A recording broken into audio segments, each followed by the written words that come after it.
Welcome back to the Arise interview, where we speak to the newsmakers as well as ordinary people doing extraordinary things around the world and featuring the voices at the heart of the stories. I'm Charles Aniagolu. Now take a listen to this. The 900 wildfires burning in the United States cover an area 6 times greater than all the fires of 2019 put together. There have been recorded 12 storms on the Gulf Coast, record heat in Arizona, and possibly the highest temperature ever recorded, which melted the thermometer display in Death Valley. The smoke has now spread across America to the East Coast, and tens of thousands of people have been displaced and entire towns destroyed. Many scientists believe it's all related to climate change, and some people are beginning to think that this is the start of what could be mass climate migration, which could completely alter the US. And we've put ourselves over the decades in a tremendously significant risk posture, and that's being borne out in the kinds of things that we're seeing here. You know, there's just a lot of energy in the system, and sometimes that manifests itself as precipitation, as very strong fronts. Cold fronts come in quickly and aggressively, sometimes warm fronts. On balance, the temperatures have gone up all over the world, certainly in the United States and other parts of the world.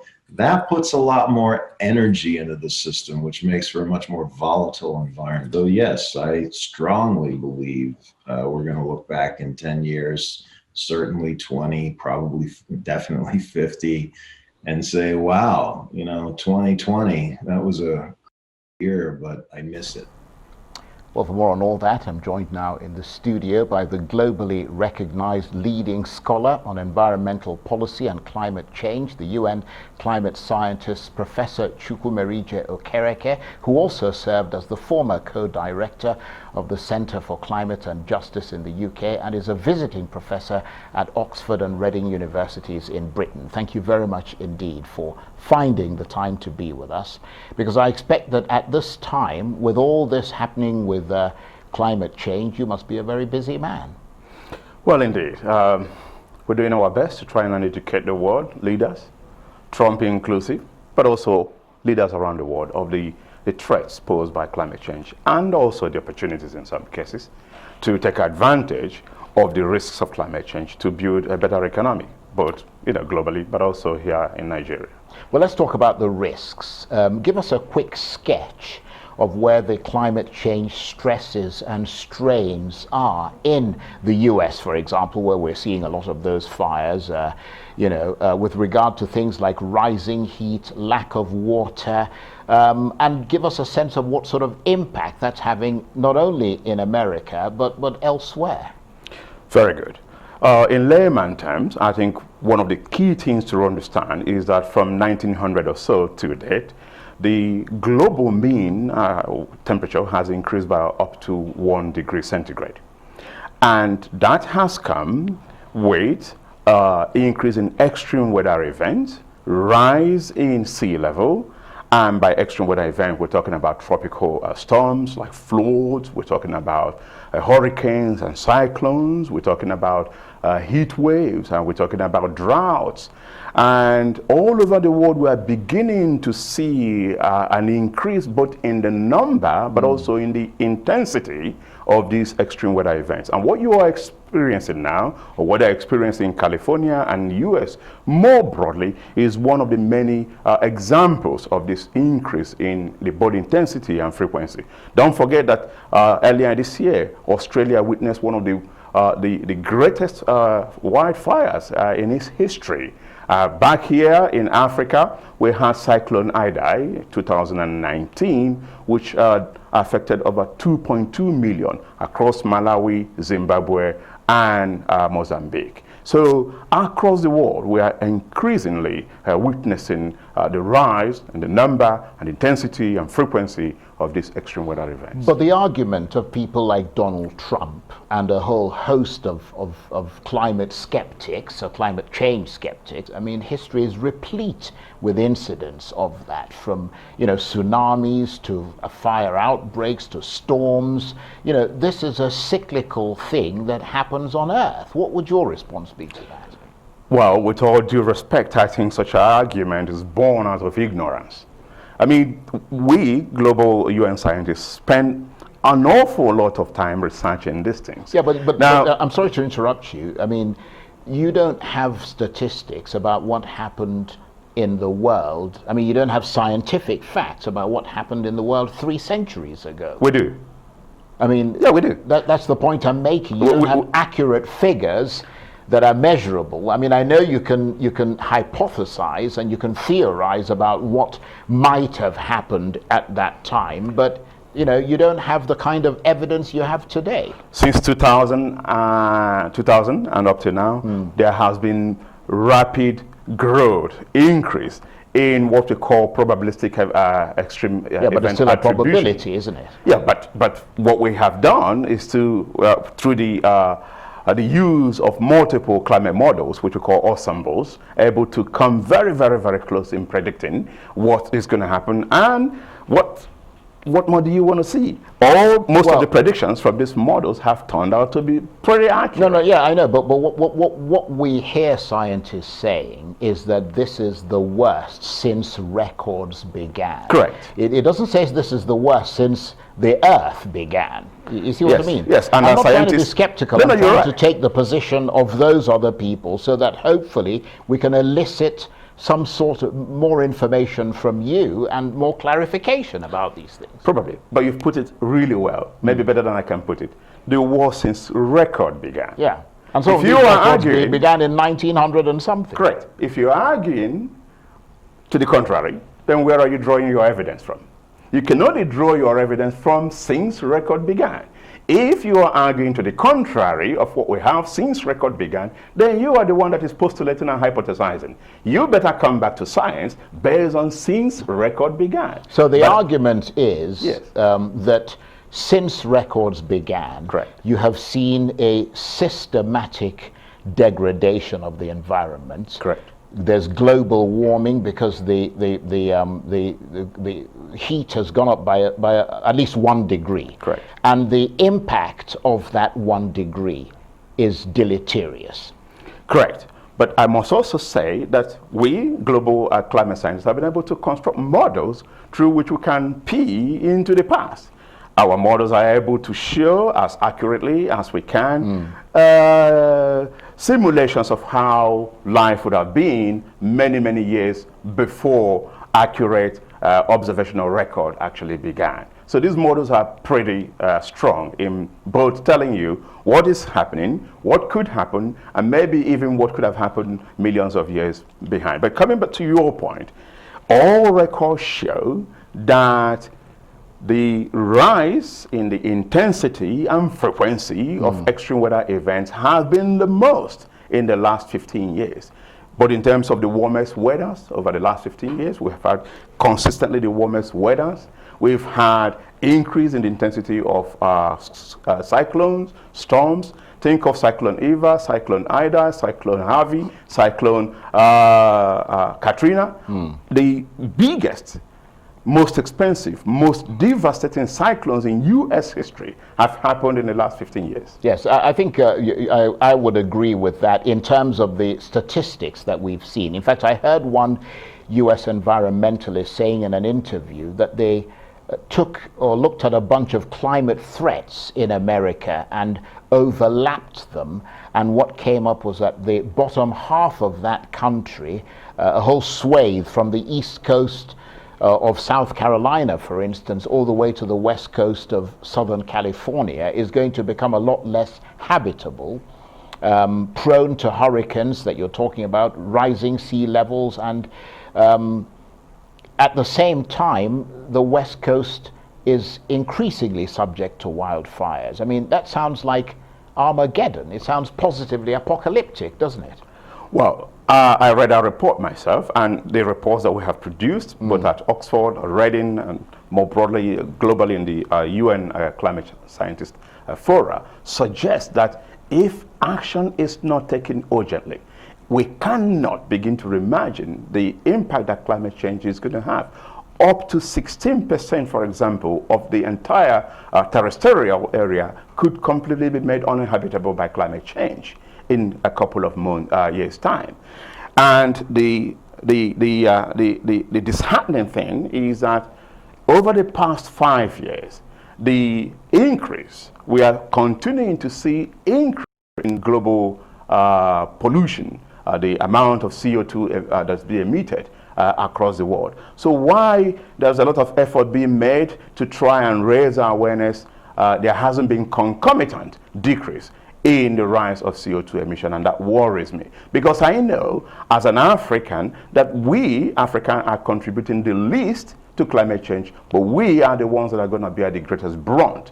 In America, for example, if the scenario that you painted were to eventuate, it wouldn't be a nice story, but at least they have, broadly speaking, the sort of infrastructure, capability, resources, money to adapt. But in Africa, you were just interviewing the Labour leader, and he was painting a gory picture of the situation here in Nigeria. We don't have the capabilities to adapt, and that's why I think that in Africa... that's why we should be shouting more about the problems, a bit like the island nations who are directly in the path of rising sea levels. They make a lot of noise about it, and perhaps we should. But, I mean, these are all predictions, though, aren't they? I mean, you know, over what sort of time scale are we talking about? So the models, the report of the IPCC 1.5 published in 2008 suggests that we actually have limited window. If we were to continue on business as usual scenario, we will hit the 1.5 rise in global mean temperature by around 2035. The global carbon budget left to actually meet the 1.5 degrees, according to some reports, is about 250 gigatons of carbon. And we are already burning about 46 gigatons of carbon every year, which means that we're going to run out of our budget by around 2050, 2045, thereabout. So we don't have enough time. And what they're saying is that we need to really take radical action, and that every little action matters. We don't have time. We need unprecedented change in our economic system and housing, energy, infrastructure, and all of these areas to be able to stand a chance of really escaping what you just described as a potential Armageddon, not just in the US, but globally. Okay, but looking at a country like the US now, and in fact I understand South America as well, and South America is nowhere near as rich as North America, so Africa is, in terms of approximation, closer to what's happening in South America with the Amazon and all of that. The numbers involved that I'm seeing from some of these models are simply staggering. 162 million Americans will reportedly see a worsening or a degraded environment. So what should those people do? How do they move, and where? Because usually we have economic shifts, and around, you know, people move around the world, people move towards opportunity. But this is a different incentive, isn't it? Exactly. And just to bring the picture you're painting back home, there are also models suggesting that about 200 million climate refugees are going to arise from Africa under the current climate scenarios.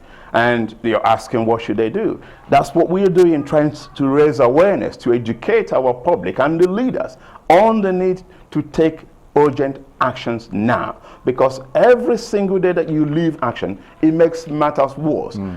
So the need to take action is really high, and we need to be driving really fast in trying to build a low carbon economy. Okay, let me just ask you to hold it there, because I must take a break, but I'm going to come back to you. Fascinating discussion. You're watching the Arise interview. Plenty more still ahead as we continue our chat about the nexus between wildfires in the US and climate change. Stay with us. Welcome back to the Arise interview. I'm Charles Aniagolu. Now, there have been a lot of political recriminations about the responsibility, or who has it, for the California and West Coast wildfires. That ferocious blaze has killed more than 30 people and made thousands of others homeless and destroyed many more homes and businesses. And while North America is going through its driest season on record, South America's fires are also spiraling out of control. The Amazon this year looks to be at least as damaging as last year, when shocking images of rainforest fires caught the attention of international leaders. For scientists who've been studying the history of wildfires in the region of the Americas and other climate change phenomena around the world, the current problems are the product of decades of misguided policies in North and South America and elsewhere.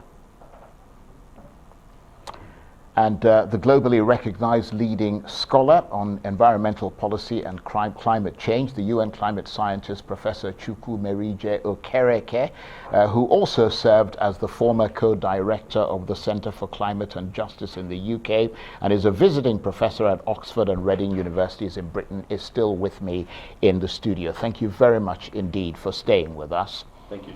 And is this something that money and technology can fix? Because that's the American way, isn't it?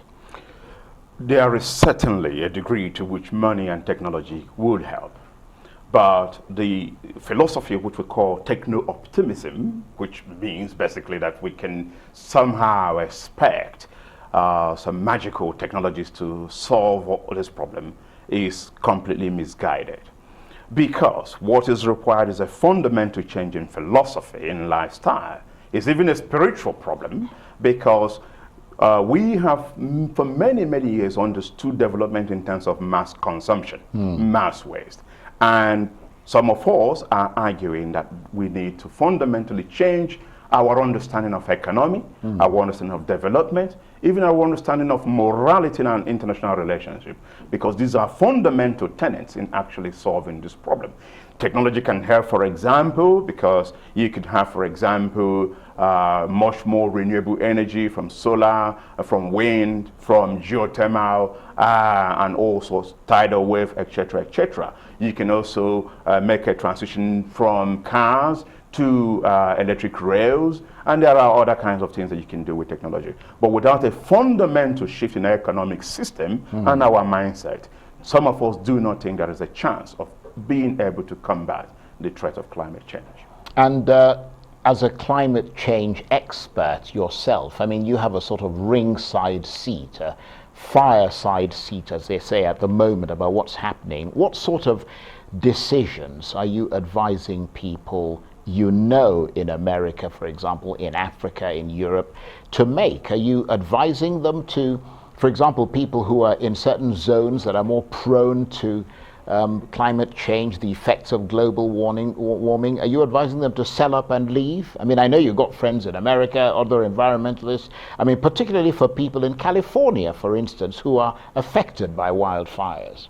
Very good question. I mean, I've been talking with my friends who are also UN climate scientists in America recently. Many of them are very, very angry that our government have continued to look the other way, continue to try to explain these events away, continue to try to attribute it to natural causes, continue to try to undermine climate science. And this is quite peevish because a lot of robust climate data actually comes from the US.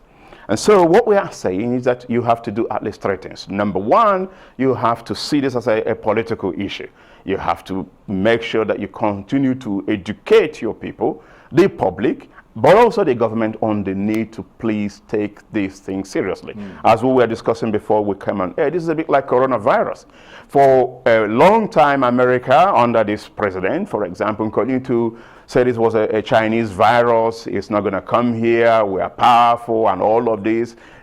But look at what happened. Look at the number of deaths that America recorded. And many people think it's due to the long denial approach that this government has taken. Number two, we need to invest massively in technology. We've already discussed that. Technology has a role to play. And then number three, we also as individuals need to take certain actions. In our own lifestyle, for example, we need to eat less meat, because a lot of the pollution, actually, climate pollution, comes from the consumption of beef and other types of livestock. So there are important lifestyle changes that we can make in order to support broad government policy. Well, of course, Nigerians and Africans in general are pretty carnivorous. And when someone is having difficulty finding their next meal, to tell them to start selecting what they're going to eat might be rather difficult. What is it about meat, for example, that contributes to climate change? Because the bulk of the meat we consume comes from cow, and the cows, through the things they give out through their backside, is a major source of methane. And methane is one of the most powerful greenhouse gases. Right. So that is the connection. But also that then we have to convert a lot of farmland that could have been used for actually growing the crops that are much more nutritious to feeding these cows. So it's a vicious cycle, because through these cows we are degrading our land, and these cows and other types of livestock are giving out emissions that are actually degrading the atmosphere. So why do you think people are so cynical of these statistics and pronouncements about the dire consequences of climate change? I mean, even the President of the United States, as you said, Donald Trump, who has all the figures and all the assessments available to him, doesn't believe them. Well, two things I want to say. Number one, actually over the past 20 years, we have seen an increasing number of people beginning to accept climate change science, especially in Europe, but also increasingly in the US. But the skepticism comes, for me, primarily because people make a connection between this science and the implications for economy. The erroneous assumption of some of the capitalists is that we are saying that action on climate change necessarily mean pushing us back into the dark ages, where all the lights are going to go off and people are going to start to mount on horses again, and we're not going to drive our cars. You remember right about in 1992, when George Bush was coming for a conference, a major conference on climate change and environmental governance, and he announced even before taking off that American lifestyle is not up for negotiation. So kind of saying to people, back out, you're not going to stop us from using our gas guzzling cars. So people always make this kind of connection that to take action on climate change means that we're going to take money away from people. But also, and this is very, very important, do not forget that climate skepticism has been funded by mostly by oil company. And their strategy is to sow this kind of little doubts in the minds of people that maybe this is not so true, because as long as that doubt remains, they know that they're in business. But also, in fairness to those companies, a lot of them are changing. I mean, they're moving to renewable energy forms. I mean, a lot of BP in the UK, for example, is getting heavily into solar energy, electric cars. I mean, they have electric stations all over the UK. So there is a move towards a sort of change, isn't there? You are very clever there. And that's the kind of game that these oil companies are playing. On the one hand, they try and sow doubt in the minds of people while hoping that they can buy time to make the transition themselves in their business models, hoping that once we are able to gain a lot of investment in renewables, then they will begin to say, actually, you know what, we got it right, climate change is a real problem. By then, they have had foothold on the renewable market. And this is why we are saying to people, open your eyes, be careful, look at these guys, they're actually de-investing from oil. And in fact, BP was beginning to say as recently as last week that they see the end of the oil era. And we cannot just leave that statement there, because we have to bring it home. If, as we now know, some oil companies are beginning to predict the potential end of the oil era, what does that mean for Nigeria? I'm going to have to leave that question unanswered, but I want to thank you very much indeed, Professor Chukwumerije Okereke, who is a visiting professor at Oxford and Reading Universities and also a UN climate scientist. Thank you very much indeed. Thank you for that. That's it for this edition of the Arise interview. Join us again tomorrow. From me and the entire team here in Abuja, bye-bye, and thank you for watching.